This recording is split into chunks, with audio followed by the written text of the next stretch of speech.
welcome everybody. Thank you all for coming out and for your enthusiasm and engaging on our activity tonight for a demonstration of molecular gastronomy. For those who don't know what that is, you'll learn a little bit more about that as the evening progresses. My name is Mike Stupak. I'm the Dean of Students over on the Busch campus. I want to just take a minute to thank all the folks who played a part in making this event happen tonight. One of our co-presenters up here, Dr. Rick Ludisher, our campus dean over there, who's Thomas Thomas. And also our host for this evening's event, Mike Sabatovich from Dining Services. So I know you didn't come here to hear me talk all night tonight, so I'm going to get right to the meat of our presentation and introduce our primary folks who we're going to be listening to tonight and providing you with some fine entertainment, some good food, hopefully, too. Our primary person tonight is Chef Alex Stupak, right here to my immediate right. Alex started his career at the sparkling age of 12, where he found his way into the kitchen, believe it or not. He studied at the Culinary Institute of America, has won multiple awards throughout the country, including awards from Boston Magazine, Food and Wine Magazine, and was also named one of the top 10 pastry chefs in America in 2008. Some of you will have recognized him from our advertising, perhaps from TV. Also in 2008 was winner of the Iron Chef competition on the Food Network, and is also, particularly for us, the combination of sciences here on the Busch campus, was featured in Popular Mechanics in September of 2009. So it's an odd combination, but what fits with a little bit tonight's activities. Alex currently is the head pastry chef at WD50 in Manhattan. So Chef Stupak is our primary person for tonight. Nice warm welcome for him again.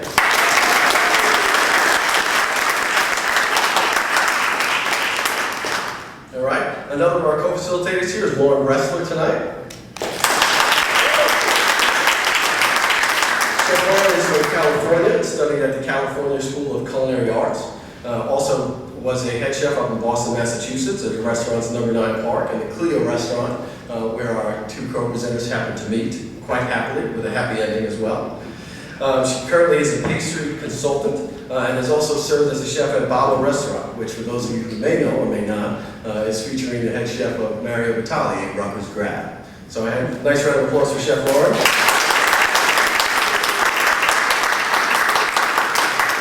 And lastly, but certainly not least, Professor Rick Ludisher from the Department of Food Science over on SEBS. Dr. Ludisher's studies focus on predominantly in protein chemistry and the physical chemistry of foods. So he'll be providing our intellectual entertainment for this evening. He has a PhD in chemistry as well as a bachelor's in anthropology. So it shows you the true Renaissance man here in Professor Ludisher. He's also won multiple times the Edel Carmus Award for Excellence in Teaching, most recently in 2005. So that's Professor Ludisher right here for you. So with that, I'm going to pass it off to our presenters, and I'm going to step out of the way. We can notice that for those folks who don't have a good view of the setup up here, you can follow along in the video screen in the back where you get the live projection as well. All right? Well, good luck in the show, folks. Is this thing on? Yeah. Awesome. Well, first I'd like to say thank you to Mike and to everyone who was a part of having me be invited. I'm a little nervous. These days every chef wants to pose as a scientist, but I got probably 2 or 3 standing right next to me. So if anyone's going to call me out. So I'm the pastry chef of WD50. Included in your packet is a brief history of the restaurant. I'm not going to go into it. If anyone cares, it's in there. But I'll just tell you a little bit about the restaurant from my point of view. WD50 it's a very unusual restaurant. There's only one it's the only one of its kind in Manhattan, and there's probably not room for another one. We focus on a type of cooking, a style of cooking that's been dubbed molecular gastronomy, and I'll talk a little bit more about that term and a little bit of the misuse of the term. But at the end of the day, when people come to our restaurant, we want to give them something that they haven't had before. That's the point of it.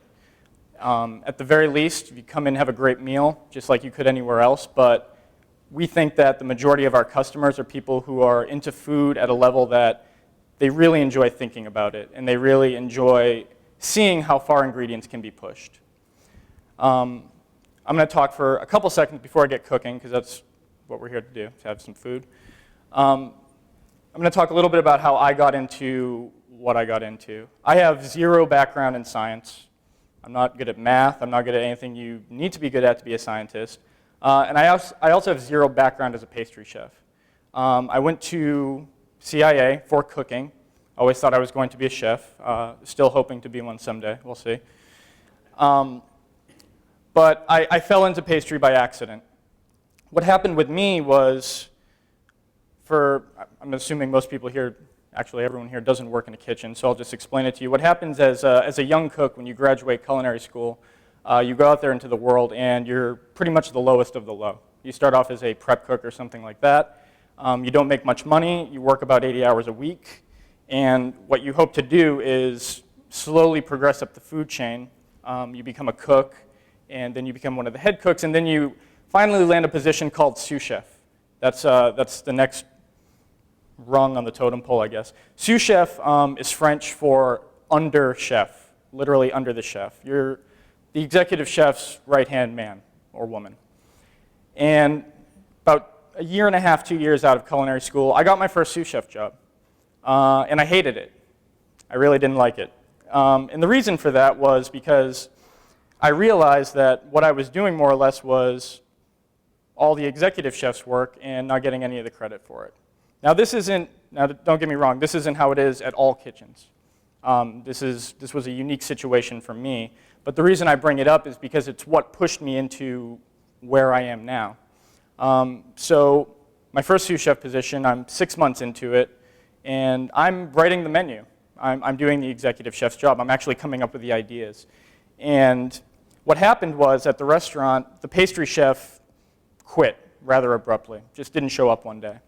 And so you have to understand that in the restaurant world, pastry and savory are kind of separated.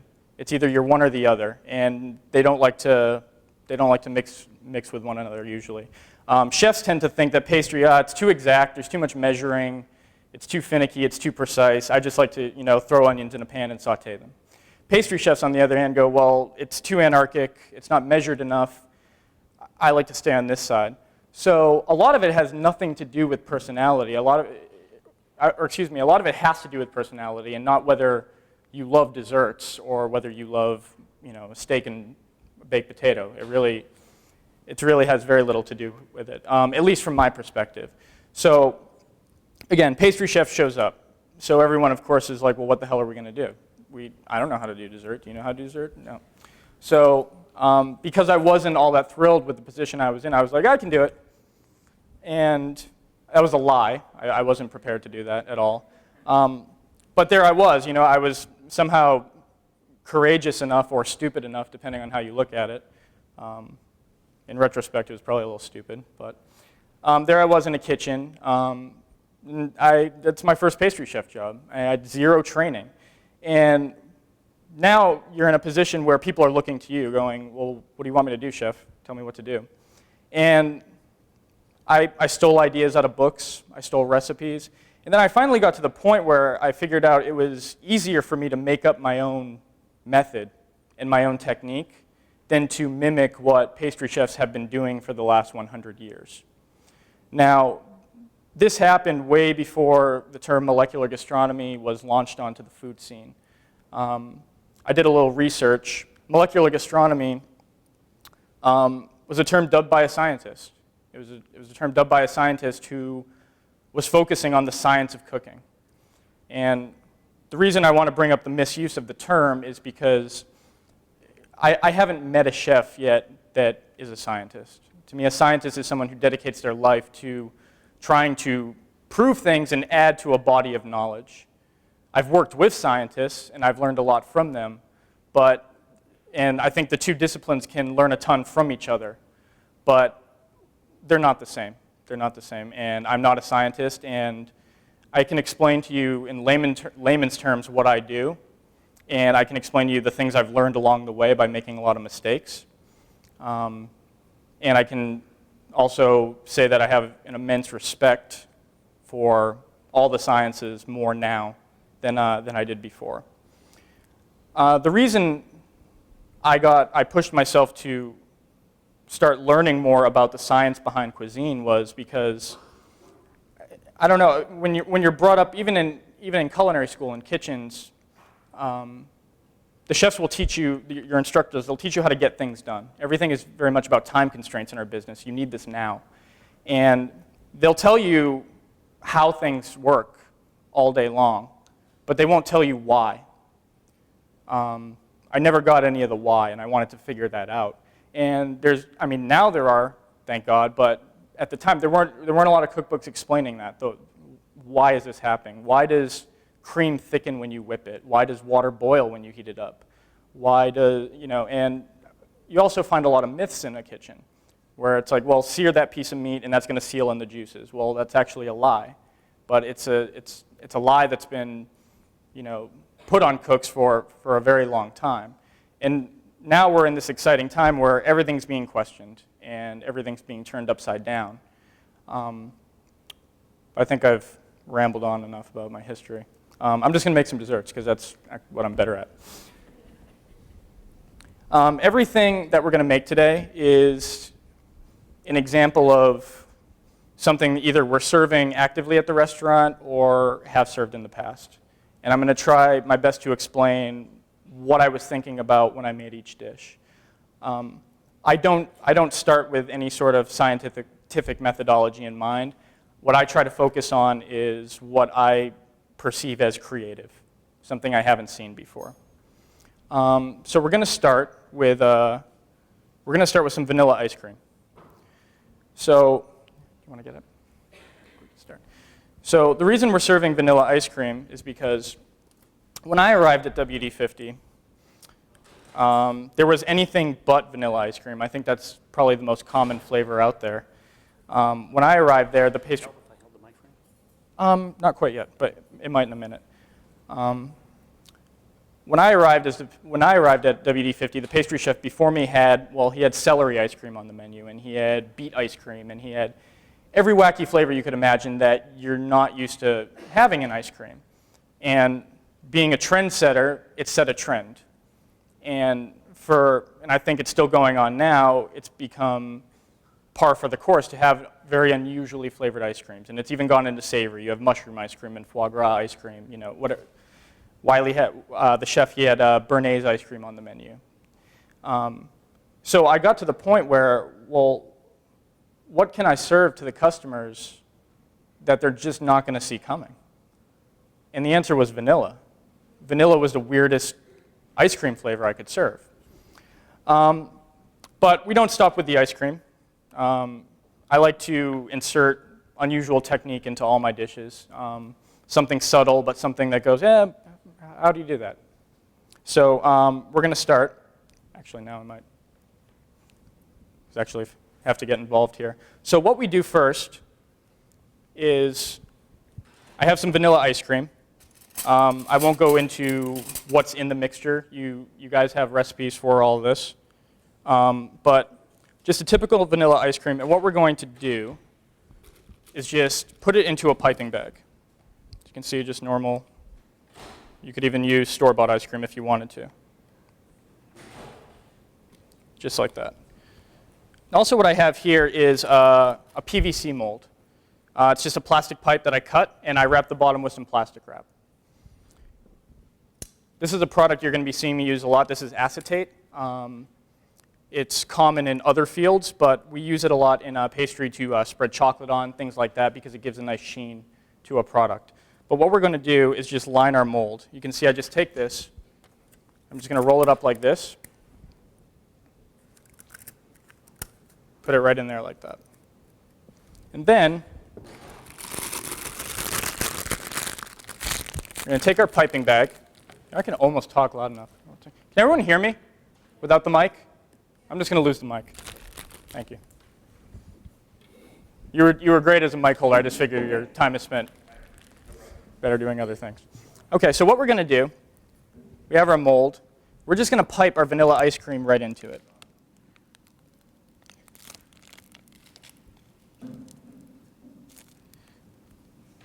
Now, the vanilla ice cream is commonplace, but the flavors I'm going to pair with it, one of them might seem a little bit unusual. And I want to talk about that a little bit. We're going to pair, excuse me while I make some room. we're going to pair the vanilla ice cream with balsamic vinegar. When I first heard about it, it sounded unusual, and certainly when I served it in the restaurant, it was a little jarring to people. Like, vinegar and ice cream, why are you doing that? I actually got the flavor combination from my wife, Lauren. Lauren at the time was working at Babbo, which focuses on traditional, you say traditional, right? Traditional regional Italian cuisine. And every summer there, they have a special. They have strawberry ice cream with some fresh strawberries and some balsamic vinegar drizzled over it. And I said, that sounds really good. I said, do they drizzle it over just strawberry ice cream or other ice creams? And she said, no, they do it on vanilla ice cream and every other flavor you could imagine. And it made me want to serve the dish even more, just to, even though we didn't say this to guests, but it proved a personal point to me, that sometimes it's not only the picture that matters, but it's what frame you put that picture in. Now, if you serve strawberry ice cream with some balsamic vinegar at Babbo, just gonna need a minute. Just let them sit for a minute. They go, okay, well, traditional Italian. You serve balsamic vinegar with vanilla ice cream at WD-50, they go, well, that's weird. So that's why I did it. So you can see right here, we piped the vanilla ice cream into the mold. This is balsamic vinegar, but it's not just balsamic vinegar. We added some dextrose to it, which is an invert sugar that helps with control ice crystallization. We added an unusually high amount. And we also added a bit of grappa, which is an Italian eau de vie. So there's alcohol in this as well. The reason we did that was to augment our freeze point. Now, I'm sure most of you know if you put a bottle of vodka or tequila or something like this in your freezer, it's not going to freeze. And that's what I was thinking about here. So if I put this in a freezer, it's not going to freeze either. But if I get it cold enough, really, really, really cold, it will freeze. So what we did, we have a flexi mold here. We use these in the pastry kitchen. It's just a mold that you can fill things with and push it out. And we piped some of the vinegar into it, and then we put it on dry ice. Dry ice is 110 degrees below Fahrenheit. So what you have is a frozen piece of balsamic vinegar. So what we do, now we have our ice cream in our mold and we have our vinegar. And what we're going to do is just sink that in.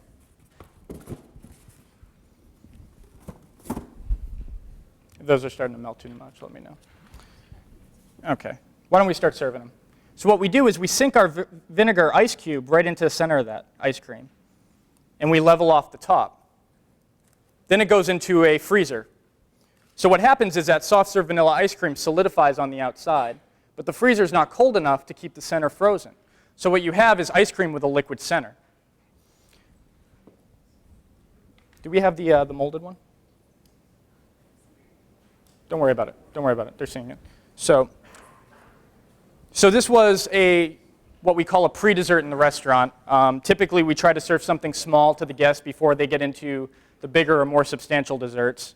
And I hope it's something that usually cleanses the palate, which is why I picked vinegar. Typically, traditionally, people focus on citrus fruit, things like that. And I thought the vinegar was an intelligent alternative to that. So go ahead and dig in. It's served with, because it's traditionally served with fruit, instead of the strawberry, we picked raspberry. So those red crumbs that you see underneath the ice cream, it's a raspberry streusel.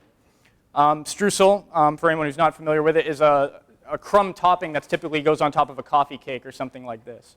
We baked the streusel, and then we added freeze-dried raspberry powder to it to give it a fresh fruit flavor. By the way, if anyone wants to go, that's so good. I can't believe it. How did you do it? Please feel free. I'm dying up here.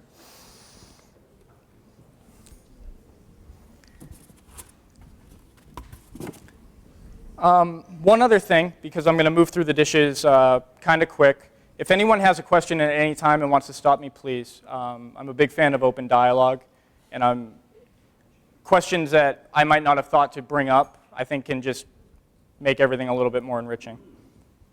That was good. Thank you.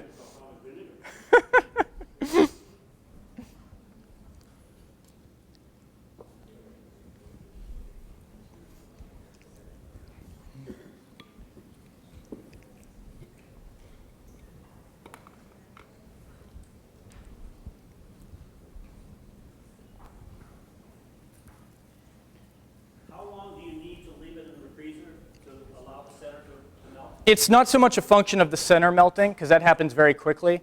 It's more a function of the outside firming up. So I'd say about 6 hours for the ice cream to go from soft serve to the texture you would buy in like a Ben & Jerry's carton or something like that. About 6 hours. So how much larger is the portion at WD-50? Well, that's actually the portion, because we don't serve that as like an a la carte dessert, something you would order. That's something we give away complimentary to all the guests.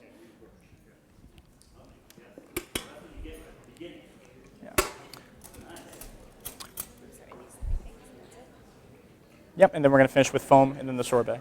And the banana, the actual cup banana. The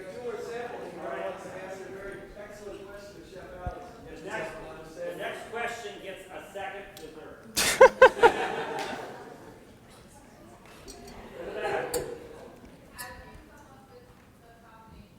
The flavor combination? It's based on what I said before. My wife Lauren, she was working at Babbo, which is a traditional Italian restaurant. And every summer when they get strawberries in season, they serve them with some strawberry ice cream and a little drizzle of balsamic vinegar. So it's actually traditional in one culture.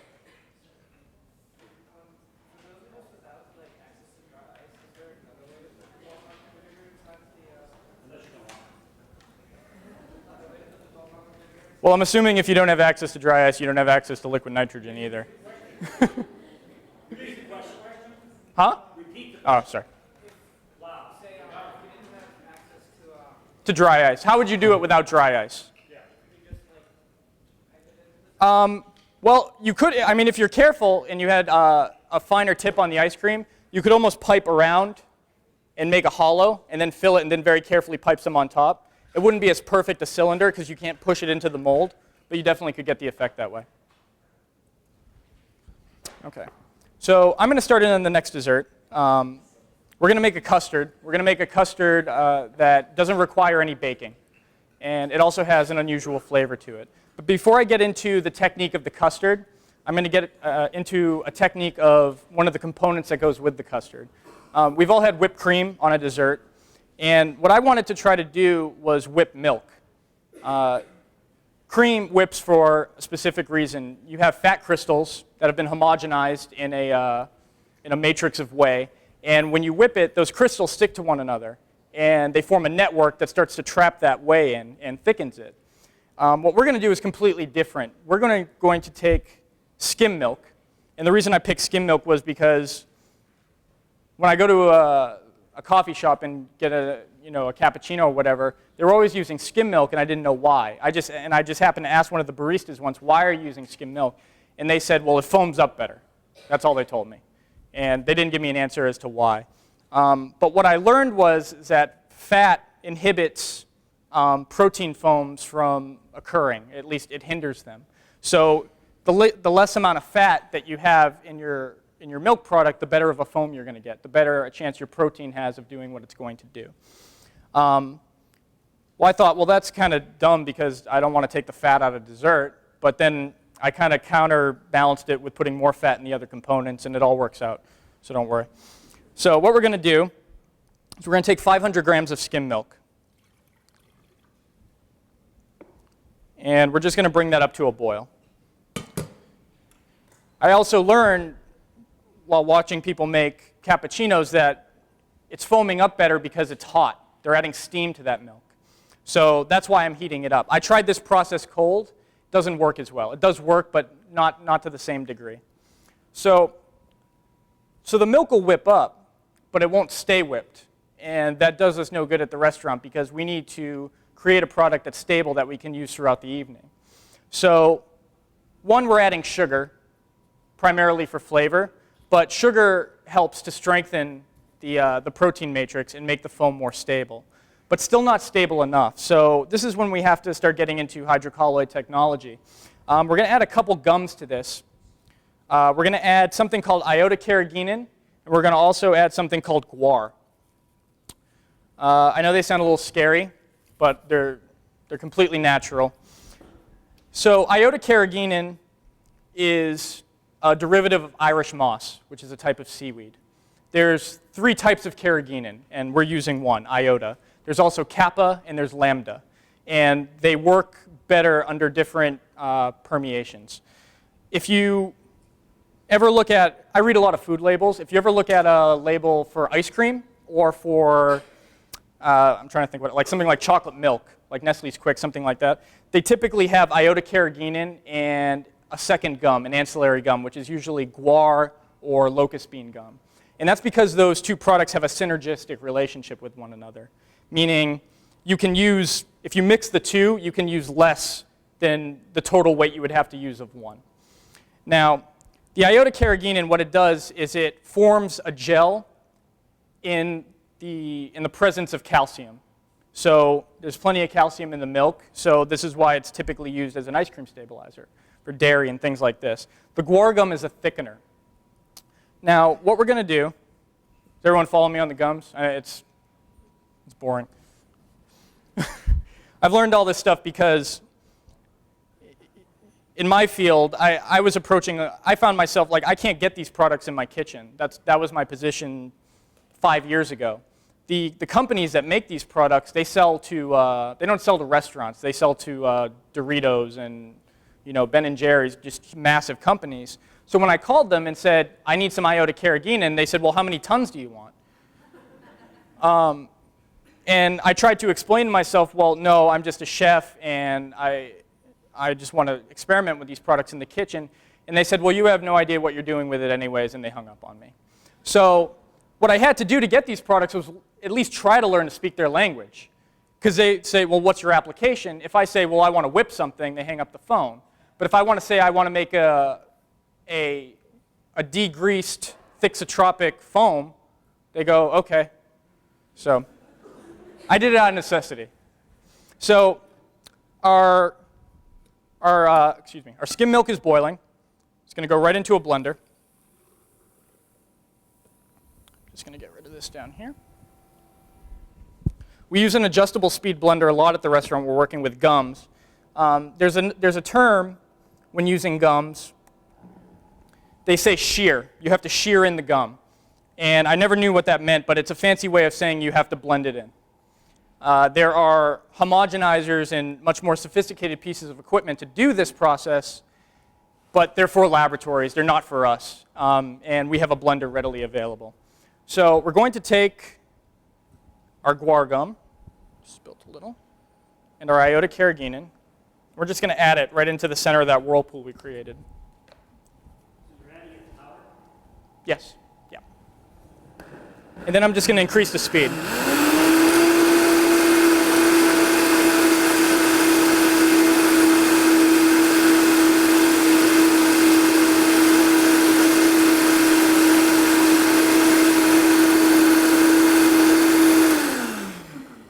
Now, we're heating this up for 2 reasons. One, because milk, we've learned, whips up better hot, but also because iota carrageenan is a hot-soluble gum. It needs to be at about 180 degrees Fahrenheit or higher to get into the solution.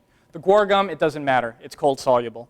So we're just going to pour that into an electric mixer.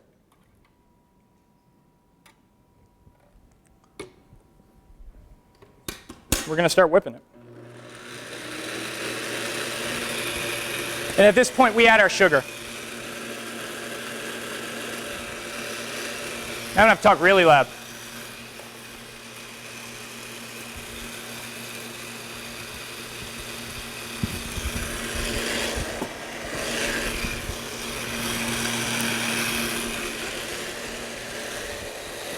So what we're going to do next is the main component of the dessert. Like I said, we're making a custard. We're making a custard flavored with jasmine. Jasmine is a unique flavor that I discovered a couple years ago. And the reason I gravitated to it because I saw jasmine often on dessert menus. But typically when you see it, what they don't mean is jasmine, they mean jasmine tea, which is completely different. Jasmine tea is tea that's been flavored with jasmine oil. And I had never had that flavor in its pure form. I'm a consultant for a flavor company from time to time. And I got some pure jasmine oil from them. And I was trying to figure out what flavor to pair it with. Because honestly, in this country, it's not a typical flavor. We're not used to it.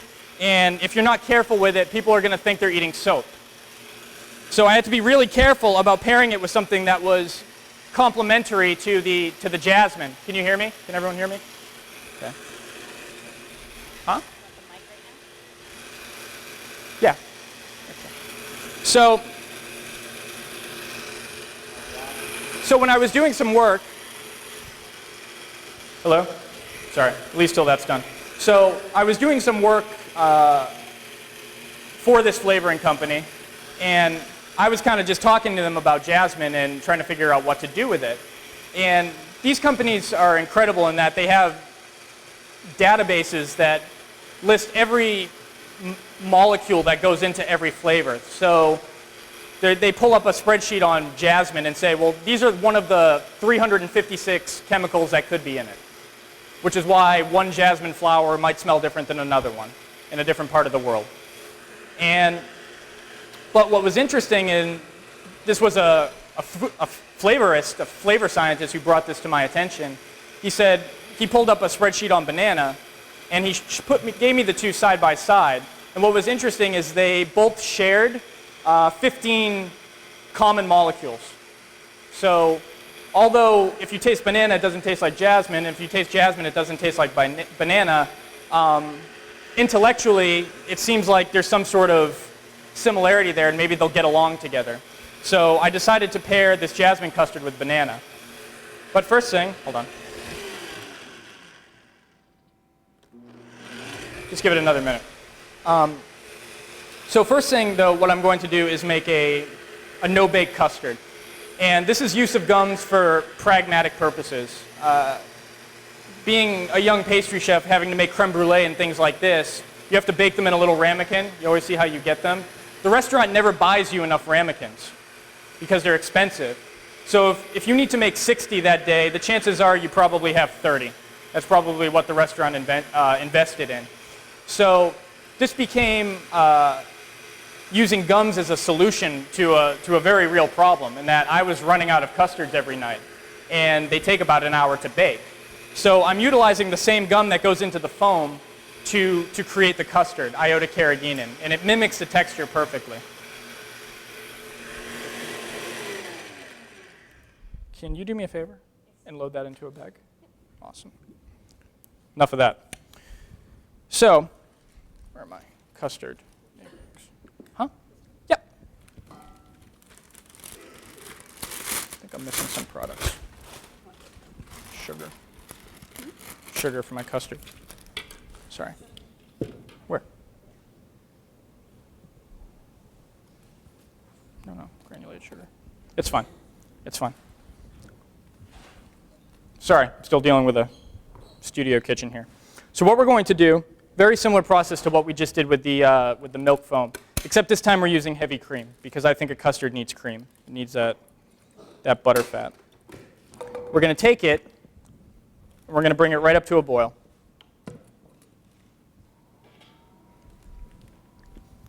Then what we're going to do, now because I'm not a slave to having to bake a custard in an oven, I can form it almost any way I want. So instead of making it in a traditional shape, I wanted to make it in a long, thin cylinder. So what I did, another PVC tube. The reason I use these a lot is because they're extremely inexpensive, and I can buy millions of them if I want to, and just cut them myself. PVC tube, plastic wrap on the end again. And what we do, acetate, common theme here. I use them over and over and over again. Just going to spray them with a little bit of plastic wrap, or a little bit of non-stick cooking spray. Give them a wipe. And then what we do, because if I were to make my custard and pour it into here, there's no way I'm going to get it out. So we work around that. I take this acetate and I give it a roll, just like so. And I just slide it into the tube. Can you do me a favor? Can you get the finished custards out of the fridge? Awesome. So there you go. So cream's up to a boil. Again, we're going to need to shear again. We're going to add egg yolk, but not because to set the custard. Typically, a custard is set with egg or egg yolk one way or another. I'm just adding a very small amount, 30 grams, which is 1 egg yolk, about a tablespoon's worth. And the only reason I'm doing that is just for the flavor, because I don't think a custard tastes like custard unless it has eggs in it. But we need much less, because it's our iota that's going to be doing the setting here. So, lid on. Make sure that's all the way down.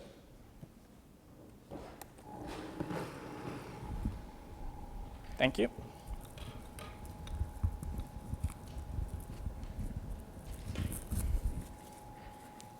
We're going to add our iota along with our jasmine oil. And it'll probably be difficult to see, but I'm adding literally 8 or 9 drops. Powerful stuff. And you have to be careful with it because no matter what you pair it with, if you put too much in it, it'll taste a little bit like grandma.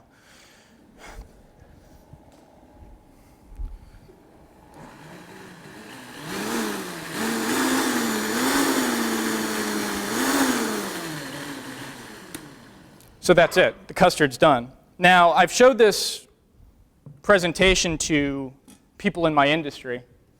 I've shown it to audiences filled with French pastry chefs who kind of scoff at it. They go, well, 1, it's cheating, and 2, there's no way this can be the texture of a real custard. But I'm going to go forward assuming that everyone in this audience has had a few, and I'll let you judge it. So all we do, this is a sauce funnel. We just use this to get the liquid into that small little space like that. And then it goes into the fridge to set.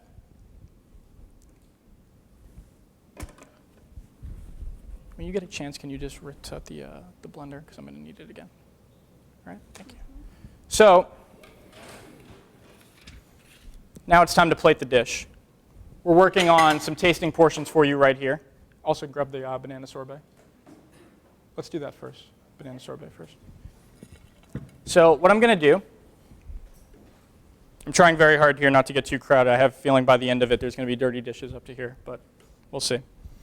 Is, like I said, that's my hot one. See, you can just pull it out, just like that. And you can see the acetate just unravels. And what you have is an extremely soft texture in a nice cylindrical form. I'm losing everything. There we go.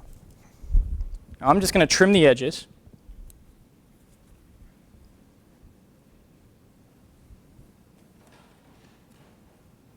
Just like that. And because the custard's so soft, I don't even really want to handle it that much, and that's where the acetate comes in handy. Thank you very much. So I'm just going to slide it off.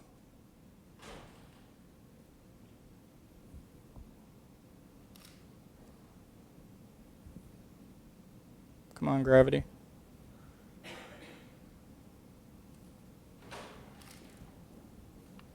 There you go. I had to touch it a little.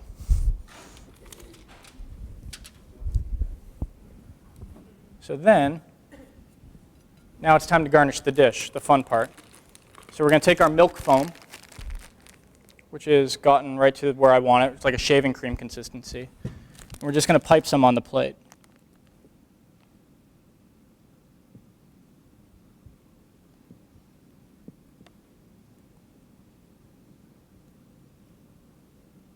You see that guar in there, that thickener is allowing me to pull it like that. In that beautiful shape. Oftentimes with the presentations, what I try to do is do away with typical presentations. I think often what we're used to seeing is our piece of cake or our piece of pie or our piece of whatever, and it's typically in the center of the plate, and things are very symmetrical. And there's a reason for that. I mean, as a pastry chef, we're the closest thing a human being can get to actually making a new food. I mean, at the end of the day, if you're cooking a steak, you're going to end up with a steak. And if you're cooking a piece of fish, you're going to end up with that. But when you eat a piece of bread, you don't think about the wheat that it came from. So, which is why you'll find that oftentimes desserts come in molds, because nature isn't guiding us. So if I can ever do anything to the plate to give it some asymmetry, I try to do it. So, excuse me. We're going to garnish this with a few slices of banana.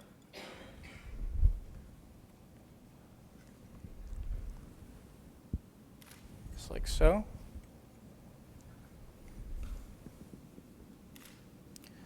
Now, when I think of custard, I think of creme caramel and I think of creme brulee, so a caramel component seemed logical to me. We just took some caramelized sugar and let it harden, and we ground it to a powder, just to give it that sort of crispy brulee-like texture. I just sprinkle a little bit of that on the plate. Now, I said before, oftentimes when you see jasmine on the menu, it means jasmine tea. I created a tea component, or actually a couple, because I thought it would be interesting to give you those two flavors separately, so you could combine them yourself on the plate as you ate it. So this is a caramel sauce. It's made by taking caramelized sugar, adding it to cream that's been infused with black tea. And we're just going to put a couple of those dollops on the plate, just like so. Let's put in a few spots.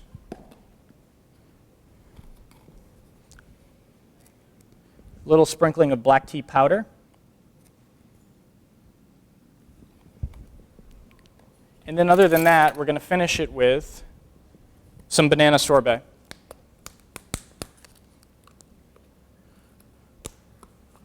There's a classic way of scooping ice cream. Every pastry chef has to know it. It's tedious, it's difficult, and now we're going to do it 80 times for you, because I don't take shortcuts. It's called a quenelle. We don't use ice cream scoops in our kitchen. We only use spoons, and you have to make a beautiful shape with this. So this is what you have to do. You take your sorbet, and you have to roll it towards you.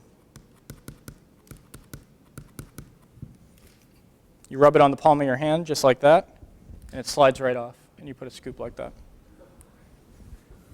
So I got to get busy. Are we good otherwise? Yep. All right.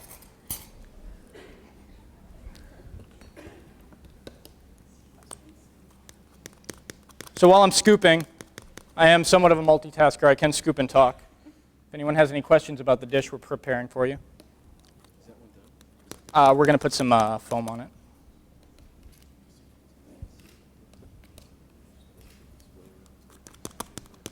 Actually, can you go real quick and do foam on all of them? And then meet me with quenelles? But Mike was wondering if we could show, Yeah. take this around. That one's done. Yeah, absolutely. Here's what he's made.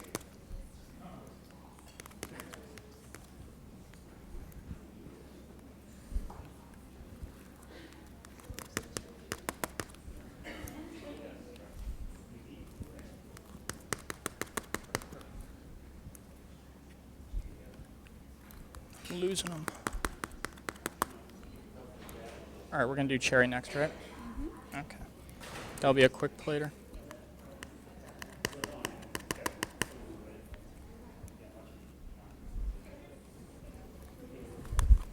Can we start on this side so maybe we can start serving 5 at a time? So Alex, Lauren, she has to leave. She's one of my students. Are any of these done? Yeah, this one. right there. Have at This it. one's done. Great. Here you go. Take a minute. If they have both of these things, we can start distributing them 5 at a time to the tables.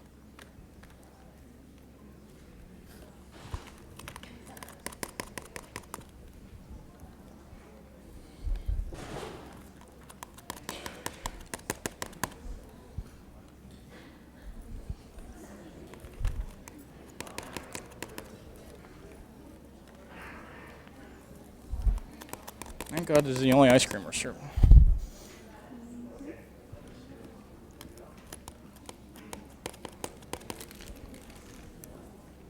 I need one more here. I need 2 more here.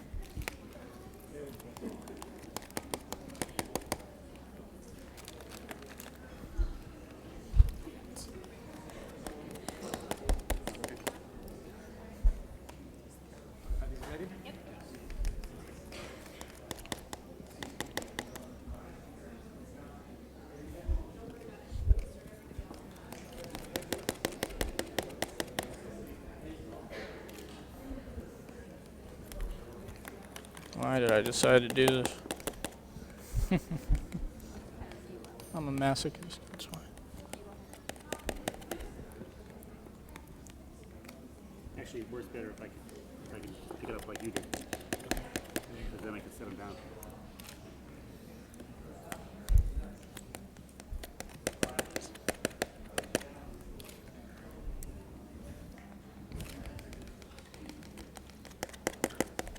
So who are you taking pictures for?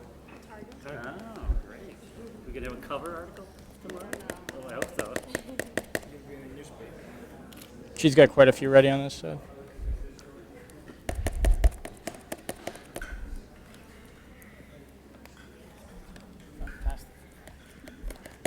I'm not doing this again for any of the other desserts.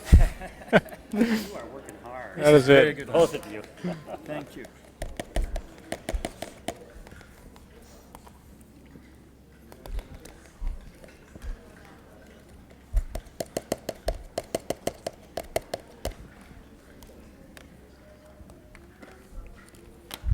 Right now? Grab cherries. Yeah. Oh, help me finish. I'm needing a couple minutes to. Yeah, go ahead. I'm gonna go grab cherries and we'll spread the pots. And what? Spread the pots. Or hand it to someone, yeah. One table. It's all in. Does anyone shop? I think that actually everyone has one. Am I done? Jeez.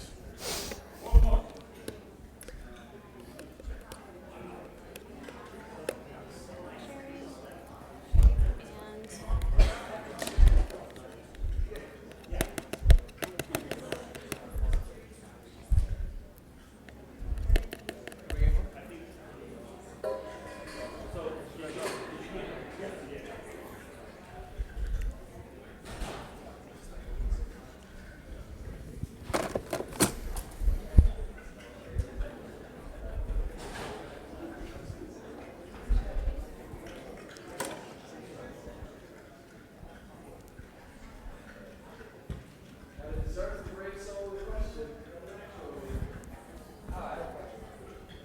So, Chef, Yeah.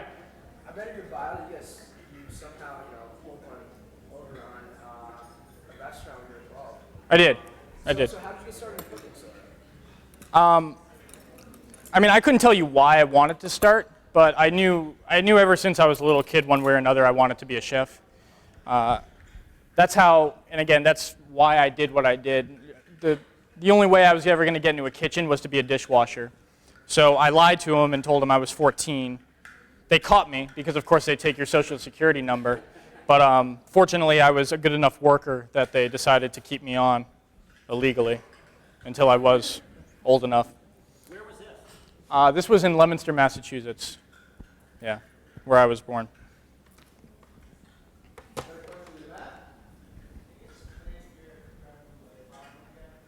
The topping?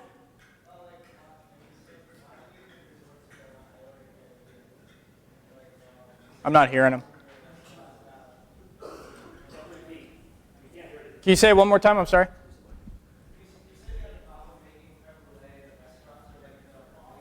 Right. Can you explain the problem? Oh, it was just, it wasn't a problem of could I make them, it was a problem of I didn't have enough containers to bake them in. Because when you make a custard, you have to bake it in something, and it has to be served in that something. If you want the custard to be as soft as what I just served you, which a creme brulee is. So it became an issue of, well, I go through 60 creme brulees a day, but I only have 35 ramekins, or something like that. But as you saw how quickly I can make that custard, well, if I run out of custards, I can make another 30 in a minute, as long as it takes me to weigh out the ingredients. But, I mean, that's why I began doing it, but that's not why I still do it now. The reason I still do it now is just because I like the technique, and I think it gives you the opportunity to make a very, very soft custard into any shape you want.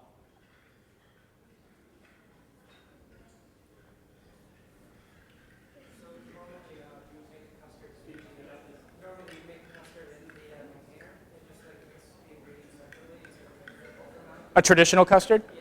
The question was typically, how do you make a custard? And the answer is this. It's usually a mixture of milk and cream, sugar, and either egg yolks or whole egg.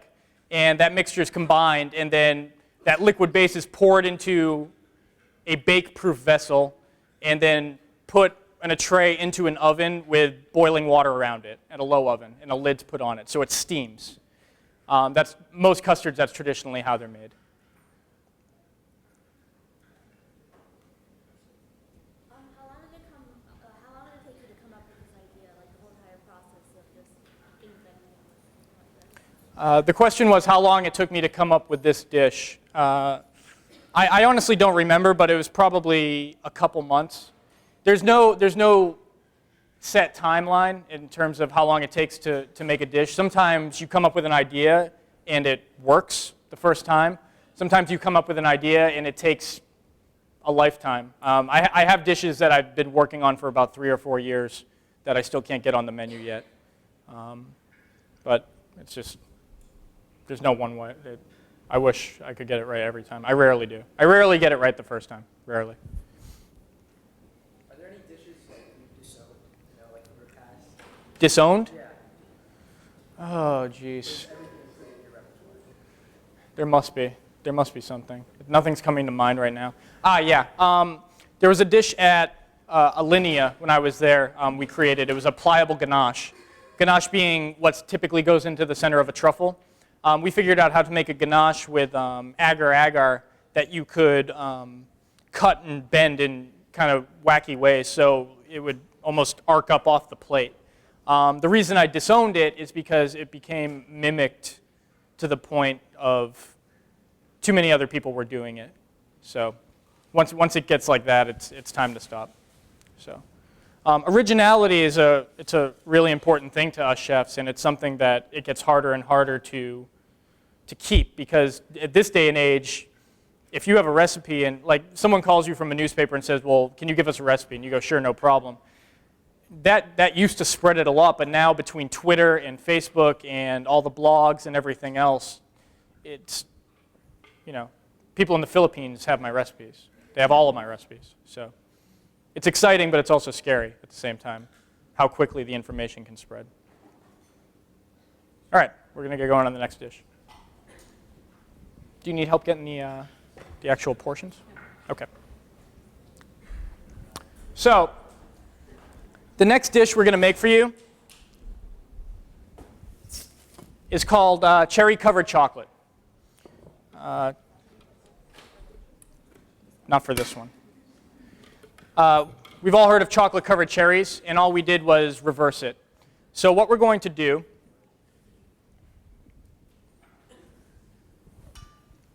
I can't show you the process of making a chocolate mousse from scratch or making this cherry syrup here because both of them take far too long. They take a couple hours, and we just don't have that type of time.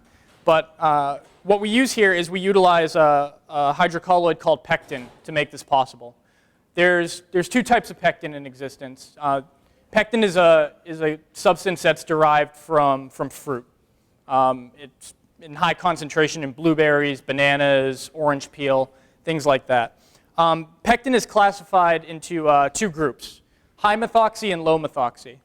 High methoxy pectin, it's typically in pastry kitchens, it's called apple pectin or something like this. It's extremely common. They use it to make jams and jellies, bakery fillings, things like that.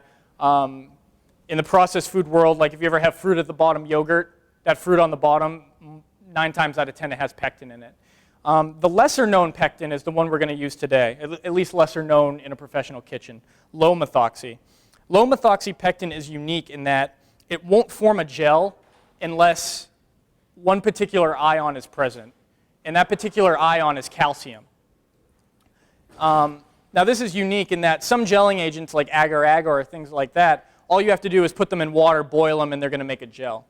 I can boil low methoxy pectin and dissolve it in liquid all day long. It's not going to make a gel unless the right amount of calcium is present.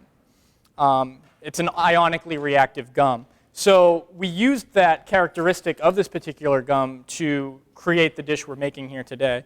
So what I did was, we have a chocolate mousse. It's a very traditional chocolate mousse.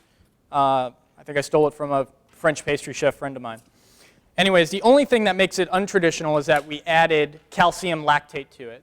calcium lactate is a, see now I'm afraid because there's, calcium lactate, it's an acid?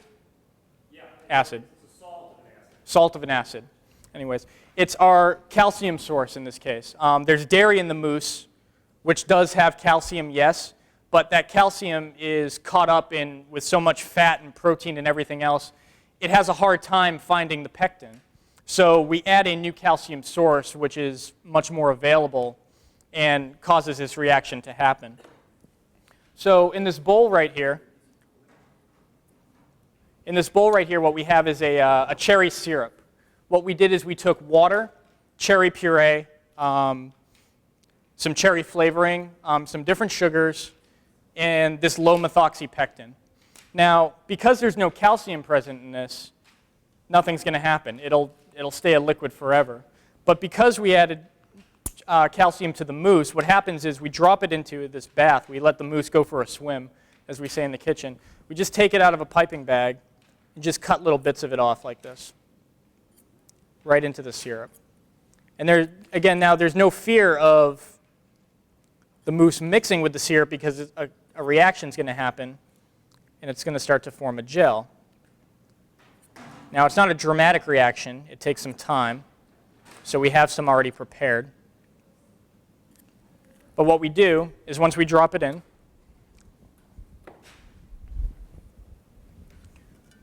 is we just sort of gently baste that syrup on top of it, make sure it's coated everywhere.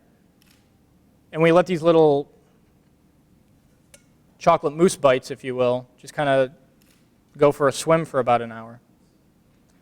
Now what happens after an hour is we put on some rubber gloves, pull them out of the bath, and it's formed a glaze on the outside. So we have the complete inverse of a chocolate-covered cherry. We now have cherry-covered chocolate. Now, at WD-50, we tend to like to gild the lily, so we have to add some other unusual elements to it. It just can't be that on the plate. But besides the reversal of it and the gum technology we're using, what's exciting about it for me is this. I talked about trying to change the shape of things and trying to change the form of things and trying to change what a presentation in pastry can be. Now, what's exciting for me here, a brush, is that the main component is no longer one thing. It's now several things. You saw how small those pieces are. These are some of the finished bites. So our main component of the dish is now broken up into 12 pieces. So what we're going to do, just to finish the dish, and I apologize, I cannot make all these components on stage. We'll be here till 7 in the morning. It's just not going to happen. So some of them, you have the recipes for all of them. And if there's any questions, please fire away. But we would be getting tired. What we have here is a mixture of cherry and molasses that's thickened with a little bit of xanthan gum. It's another hydrocolloid that I'm going to get into with the next dish we do. And I'm just dipping a paintbrush in it, and I'm just going to put a swoosh of it on the plate. It's a technical term, swoosh.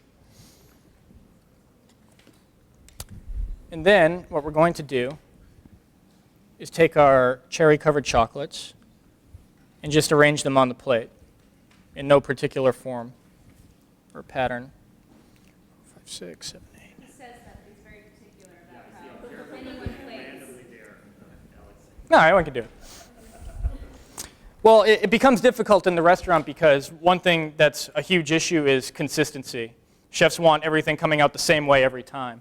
Now, I can plate this the same way every time because I've done it 100 times, but my pastry assistant back at the restaurant, he can only do it his way. You know what I'm saying? So we have a rule. It's that if he's plating up 5 of these, he's the only one who can do those 5 because they're all going to look the same. If I'm doing 5 on my own, I have to do them because, so the consistency only is in, well, you have to put a swoosh and you have to put 12 on the plate. And that's where the control is. But other than that, I actually give some freedom, which is unusual for a chef, I've discovered. I didn't get any. So some of the other components. Here what we did, not everything has to have gums in it. We just took some dried cherries and pulsed them in a food processor. until they made a paste. And then we rolled them in a freeze-dried cherry powder. Yep. We're just gonna, it's almost like a raisin texture. And just put a couple of those, just like so. We took some of our chocolate mousse, and this is interesting. We put it in a food dehydrator. And this is just something we did. We didn't think it was going to work because there's melted chocolate in this and a lot of fat, whipped cream. We thought it was just going to melt into nothing, into soup. But it actually becomes crispy. And it reminded me a lot of freeze-dried ice cream, astronaut ice cream, which I can't make at the restaurant because my boss won't buy me a freeze-drying machine. I don't know why. I mean, they're only like $23,000 or something like this, but yeah. So, anyways, they're all ready. Are they ready? No, molasses. Oh, I'm sorry. Just a little drizzle, and then they can go. So, yeah. So I basically have a little food dehydrator. It's an adult version of an easy bake oven. It's a plastic box with a fan in the back, but you can still do some cool stuff with it. So, just for a crispy texture on the dish, we're going to place some shards of the dehydrated chocolate mousse. This component, we just took some really good Greek yogurt and mixed it with a little bit of molasses. Because I just really like the flavor of cherry and yogurt together. And we're just going to drizzle a little bit of that on the plate. Do you need some over here? And then that's the dish. It's cherry-covered chocolate with yogurt, molasses. And I'm just going to drizzle a little bit on these portions and serve these to you. We can start to take anything with this light brown dollop. We can go.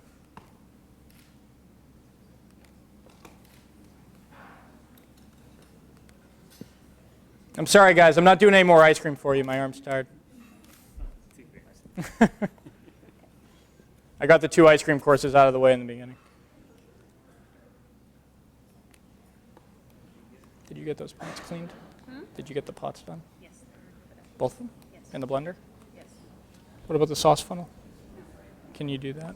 And then we'll, sorry. So as everyone's enjoying that, I'm going to work right into the next dessert. Yeah, please.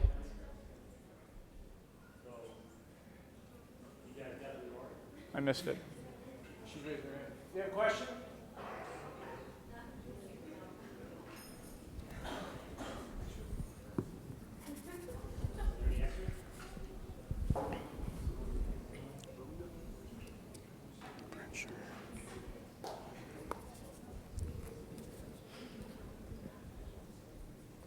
Okay. So next dish, I'm going to try to go. Are there any questions? Sorry, go ahead. It's cherry puree. So cooked cherries pureed in a blender. Yeah.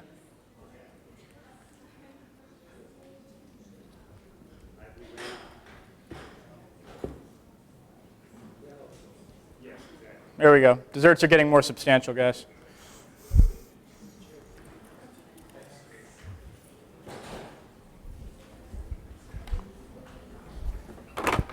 Okay, so for the next dish, we're going to make a passion fruit tart in a new way. So what we're going to do this time, the gum I'm going to introduce you to is agar agar, and we're going to use a technique called a fluid gel. A fluid gel is when, do you have the plate as well? Thank you. A fluid gel is when certain gels, what happens is when they form a gel, you can then puree that gel, and it basically creates a liquid again.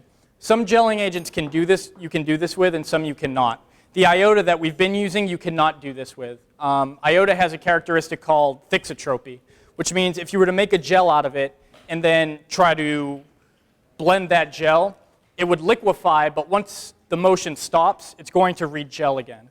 The gum we're going to use here is agar agar, which doesn't have that characteristic. I can get away without it. I'm not going to, you can get rid of it, but. So what we're going to do, and the point here, what I wanted to, just so you know, the goal of what I set out to do when I made this dessert is I wanted to create a tart that was all filling. and no crust. So, but still looked like a normal tart. So what we do is we basically make two fillings. The first one is going to be sesame flavored. So we take some water, a little bit of agar-agar, sprinkle it into the water, and we're going to bring that up to a boil. We're also going to add some brown sugar to it.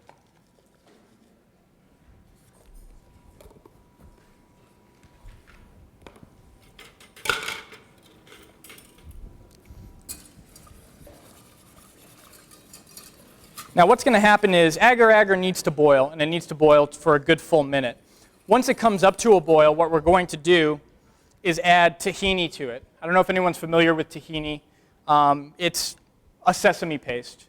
The reason I'm pairing sesame and passion fruit is because, to me, it's along the same lines as why peanut butter and jelly work together. You have something sweet and acidic and fruity, and something that's nutty and salty. All I've done is taken two different flavors that have those characteristics and paired them to make a new combination. So we add our tahini to that.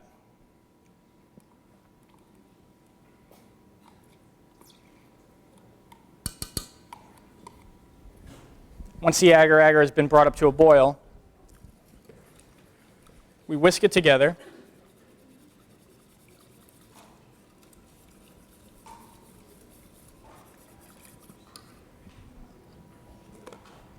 And then we just pour it out into a container. We put it in the fridge, and we let it gel. Agar-agar makes a pretty firm gel. So, because I'm not going to have time to show you how like the actual process, what we did is I made a switch out, just like they do in cooking shows, fancy. So you can see this is the finished product. So it's a solidified gel. Now what we're going to do with this is we're going to basically puree it, or a more appropriate term, we're going to microparticulate that gel. So what we do, gel goes into the blender. Make sure I'm safe here.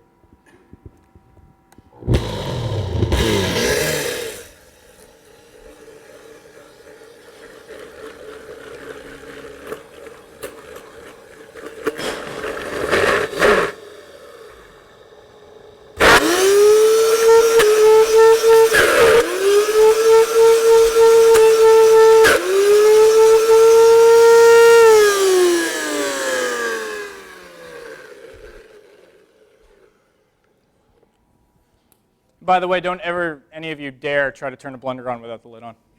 Don't do it. Don't do what I just did.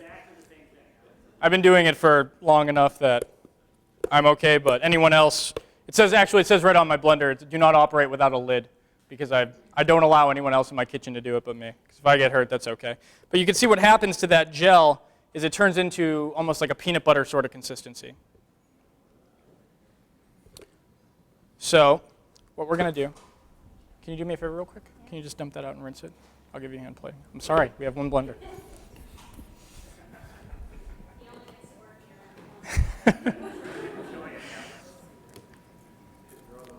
Well, I'm a lucky guy because while she's gone, I can talk about her. One, my wife being a pastry chef, but two, to get an opportunity to do events like this is a treat for me. I'm typically in my kitchen, and I don't even get to talk to the customers. But to get out and do it, it's a lot of fun, but it's also a ton of work. And the environment I work at, my pastry staff is literally me and one person. And I can't, every time I leave the restaurant, drag that person away because they have to do my work. You know what I mean? So I'm really fortunate to not only have a great wife, but also someone who works in the same industry as me who can deal with all this. You know, it's pretty amazing. So what we're going to do, she's coming back. Shh. So we blended our fluid gel. So you can see here, this is one that we blended for a little bit longer. You know, nice soft, almost pudding-like consistency. And what we're going to do is I have some acetate strips here. These ones, I made little ones for you, so these are a 1/2 inch by 6 inch. For the restaurant, we use something a little bit bigger. And what I'm going to spread it on is called, it's a non-stick baking mat. This one particular brand is called a Silpat, but we use them to bake on, but we also use them to spread things on and freeze like we're going to do right here. So what we do, I'm going to take a little bit, and I'm just going to spread it out in a layer, just like so. And then I'm going to take a little bit more of this fluid gel, and I'm going to spread it on the acetate.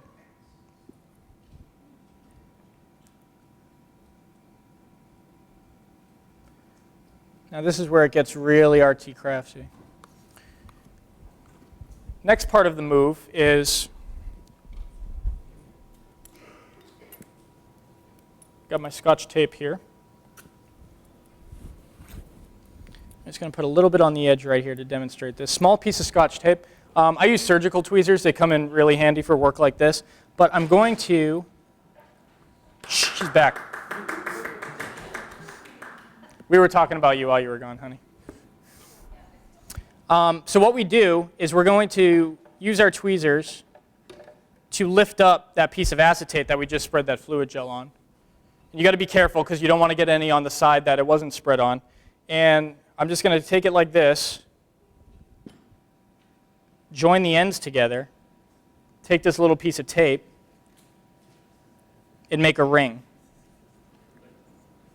And I'm just going to sink it into this other part, just like that. So now we have a tart crust, but it's made out of filling. So how does that work? So what we do is I'm going to make the filling for you next, but what we do is we fill those tarts and then we freeze them. So now they're solid.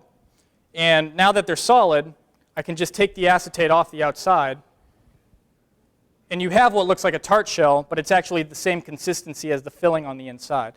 And what we do, you have to be quick. I'm holding this one for too long, but once it's unmolded, once the acetate is off it, it's going to go onto a plate. And then you can't move it again. So what you have is what I think is one of the most redundant forms in pastry. Everyone knows what a tart is, but it's one that is all filling. It has no crust. It just has what appears to be a crust, which is also why we pick sesame. I think it's the right color. So what we're going to do, next we're going to make our filling. So we're going to take some passion fruit juice.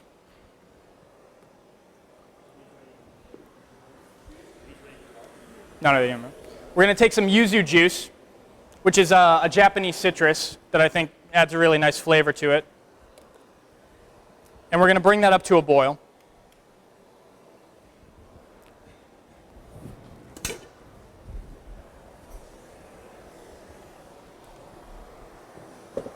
We're going to take some whole eggs.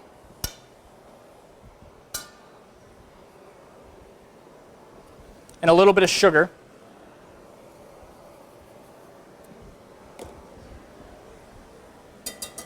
And we're going to whisk those two together.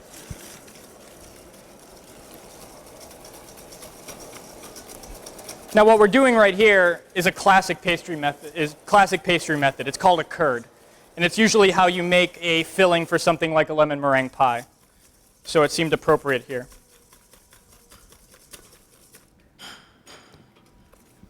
Now that this is boiling, we're going to temper it slowly into our eggs so they don't curdle. We're going to add it back to the pot.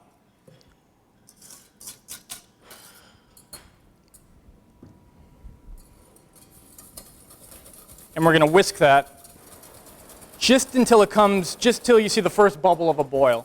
Then we know the eggs have been cooked out all the way.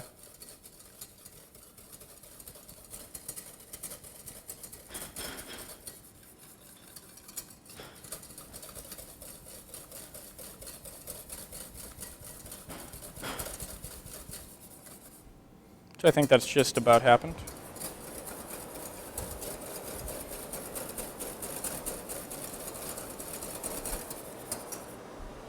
So you can see I should be a spokesperson for blenders. Somehow I'm not still. But warm mixture into the blender. Lid. I'm not used to looking at it backwards, so that's why I'm like triple checking everything.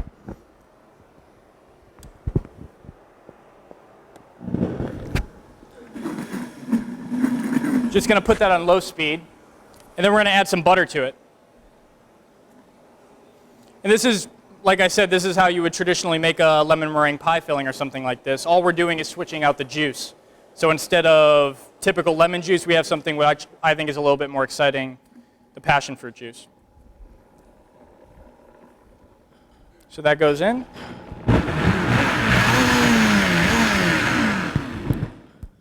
And typically at the restaurant, we'll make all our tart shells. We'll do 100 of them or something like this. Have them all ready.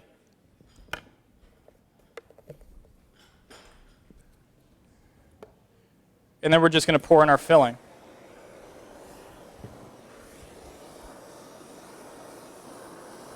Do we have the bag of meringue or no? Great. Oh, beautiful. Thank you. So that's all we do. I know I'm getting crowded up here, so I don't see.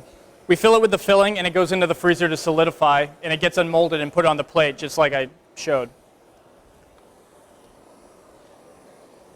Now what you can see Lauren doing is torching the meringue. Again, although the dessert is non-traditional, we still like to give nods to classic pairings. So something that was originally inspired by maybe a lemon meringue tart, meringue still seems warranted. So we take a little bit of our meringue, and there's nothing special about it. It's just sugar and egg whites whipped up. And we just pipe a little bit on the plate.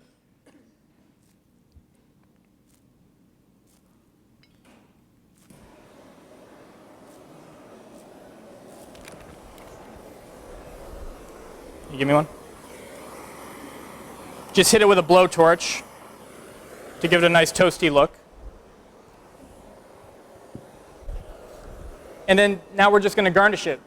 So because although we've achieved our goal of making a tart that's all filling, texturally it would be a little bit boring. So we made a sesame shortbread or a sesame cookie, and we're just going to place some shards of that on the plate.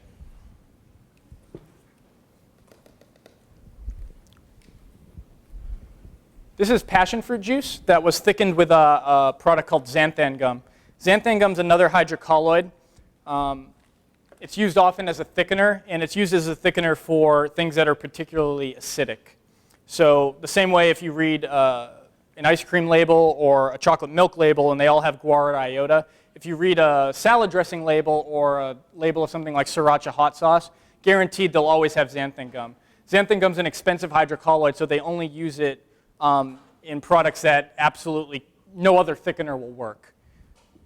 Because passion fruit juice is quite acidic, xanthan gum seemed like the logical thing. So first thing we're going to do, we're going to drizzle a little bit of argan oil on the plate. Now what the heck is argan oil? Argan oil is a nut oil that comes from Morocco. It's very unique in flavor. Tastes a little bit like a combination of an almond and a pecan. And it's kind of expensive, but I like using it. I think it goes well with the sesame. We're going to drizzle a little bit of our thickened passion fruit juice into that, just into our droplets of oil, almost looking like a dessert version of a vinaigrette. And just to add some more interesting colors to the plate, what we're going to do is we're going to add, we have some white sesame here, but we also are going to use some black sesame. We took black sesame seeds, pureed them, made another fluid gel very similar to what we used for the tart crust. But now we're just going to utilize it as a sauce to show the versatility of a fluid gel. Just place some pools, like so. And our peanut butter powder is ready, right? And the next component, it's going to get a little bit of an explanation. This is black sesame puree that was basically, we made our own tahini, but out of black sesame. And we added a product to it called, here's a good one, amidated tapioca maltodextrin. So what the heck is that? It's a starch. It's a modified starch. And what's unique about it is that instead of thickening water like most starches do, it thickens fat, which allows us to do some interesting things that otherwise weren't a possibility. Now, because most of us don't know what tahini is like normally, or at least I'm guessing most of us don't, I wanted to add some of this tapioca maltodextrin to a product we're all extremely familiar with, which is peanut butter. So what we're handing out right now is actually a peanut butter powder, and it's nothing more than a combination of Skippy peanut butter or Jif, whichever one it is, and this product I just said, the amidated tapioca maltodextrin. So what it does is it creates a free-flowing powder, but when you eat it, that powder is going to turn right back into peanut butter in your mouth. So we're just going to put a little bit of this black sesame tahini powder on the plate. So, is this a topping for what's coming? It is not. No. Yeah. It's a reference point for one of the components. I thought it was interesting, but again, I don't think many people have had tahini, so I wanted it to be the mouthfeel of something that's more familiar to all of us, and I'm pretty sure most of us had peanut butter once or twice, I hope.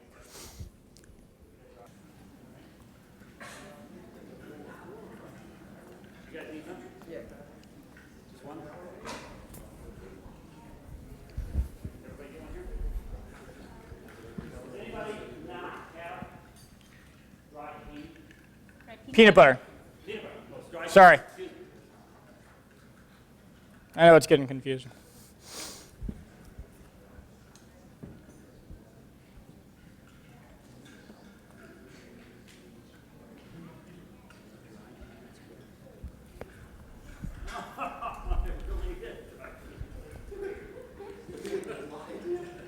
Now, what the product is typically used for,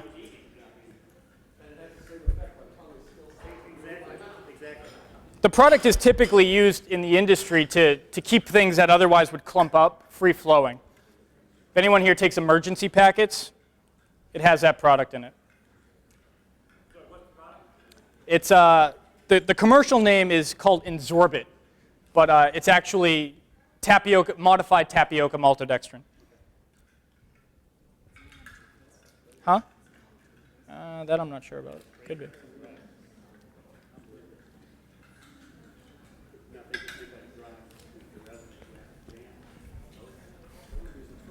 Once I get to 2 trays, I'm going to start handing them out.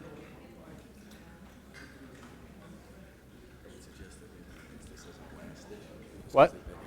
Really? I'm sorry. Okay. No, it's okay. I mean, they're enjoying it, but I also feel Yeah, I feel bad. restlessness of it. So we can start handing these out. Okay. Are these complete? Yep.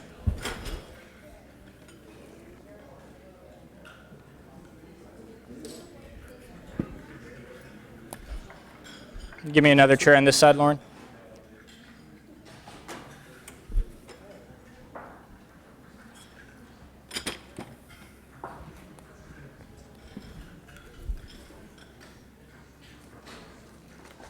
So that one can go. Sesame. Ah, thank you. It's the second time you caught me.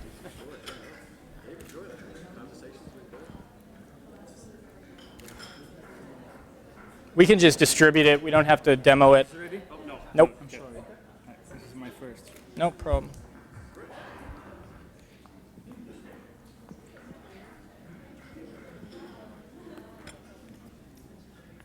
This was well worth it. Feel bad I'm running out of time. And I was worried I didn't have enough material. One more. Thank you.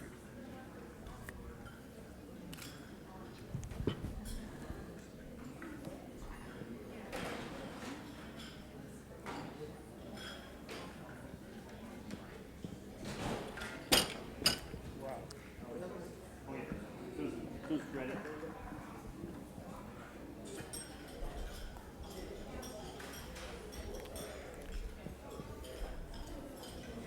Okay, so I feel bad.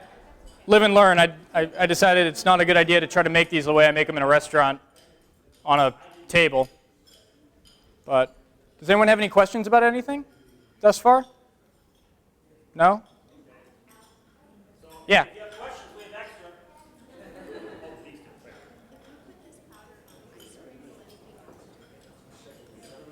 extra. It'll probably rehydrate and turn sort of back into peanut butter, yeah.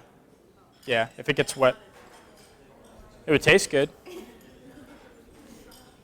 are 2 extras, so the next 2 questions. Oh, right here. Is it possible for the home chef to get any of these ingredients, like the gels you've been using, or? Believe it or not, it's getting kind of scary what you can get at home now. No, because this style of cooking is gaining popularity, I don't think you can watch Top Chef anymore without someone freezing something in liquid nitrogen or adding xanthan gum to something. Yes, there are companies that you can buy these products from retail. If anyone wants those addresses, I'd be happy to give them to you afterwards or whatever. Where do you draw your inspiration for most of your dishes? Where do you draw your inspiration? The question is, where do I draw my inspiration from most of my dishes? And to be honest with you, I try to do two things simultaneously, or actually three. I try to create a new and unusual presentation. I try to create a flavor combination that's very delicious, but at the same time, not one you see every day. And third, and most importantly, I try to create a new technique or a new actual way of making something. Because for me, it's like if you take every ingredient, if you make a grid or a spreadsheet and take every ingredient on Earth plus every technique that everyone's ever made, it creates like a sandbox that you can play around in. As human beings, no one can create new ingredients. They're all here, right? So the only thing you can really actually create is new ways of manipulating them in order to give you more room to run around in.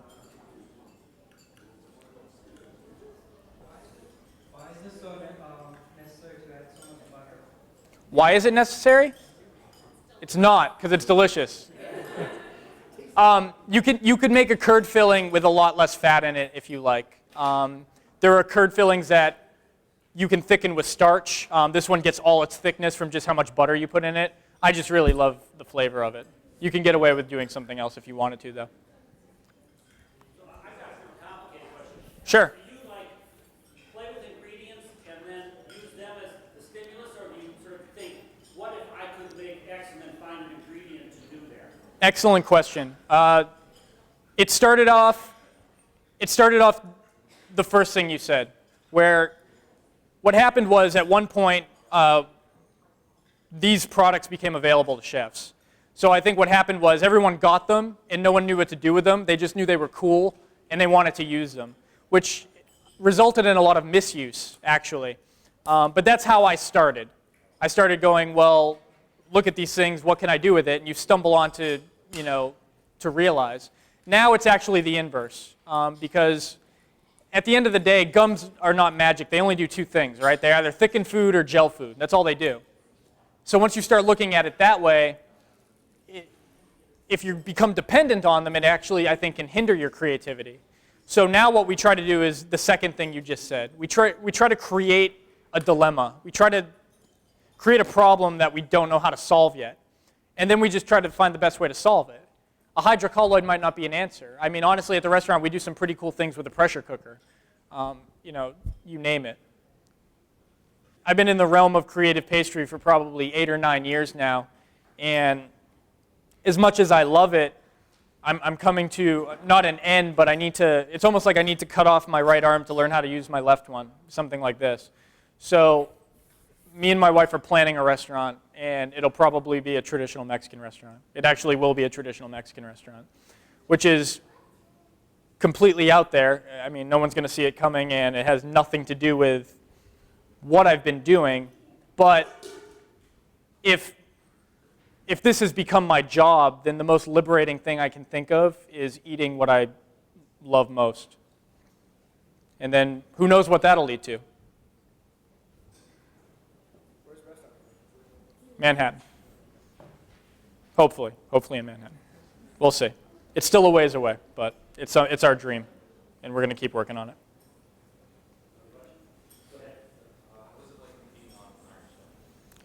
What is it like competing on Iron Chef? It's stressful. It is real in that you have an hour to cook. It's not like you have a lot of preparation time before that. You show up at the back door. They tell you it's going to be one of 3 ingredients, so you can sort of prepare. They told me it was either going to be melon, chocolate, or almond. The Iron Chef knows what the ingredient's going to be. They know. They argue that the Iron Chef has to do 3 battles a week, and you do maybe 1 in your life. So that's how they justify that, but it doesn't matter because I won. So, but yeah, I mean, it's stressful. I picked my teammates were two of my coworkers, and we practiced for 2 weeks before the event. We tried to come up with the perfect almond menu and the perfect melon menu and the perfect chocolate menu, and there was no glamour to it. You know, we worked till 1 in the morning and then just cleaned down the kitchen and set a timer for an hour and then yell go and see if we could get it done. And we practiced it 3 or 4 times. But when you show up there, yeah, it's like fog and people are doing backflips. And What was it you had to work on? chocolate. Yeah, chocolate battle. Cat Cora. I don't know if I'm supposed to be saying all this stuff.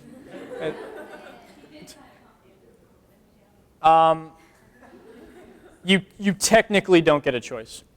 They make it seem like you do, but technically you don't really get a choice. I think that was an excellent way to conclude with these festivities. Questions about the art, Jeff? How about a round of applause? I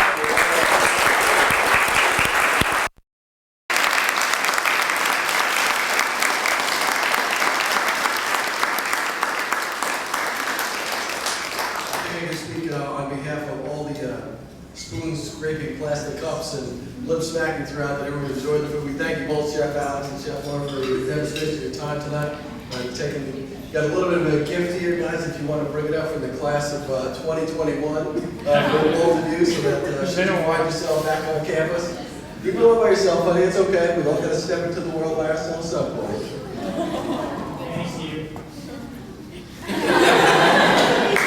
Thank you.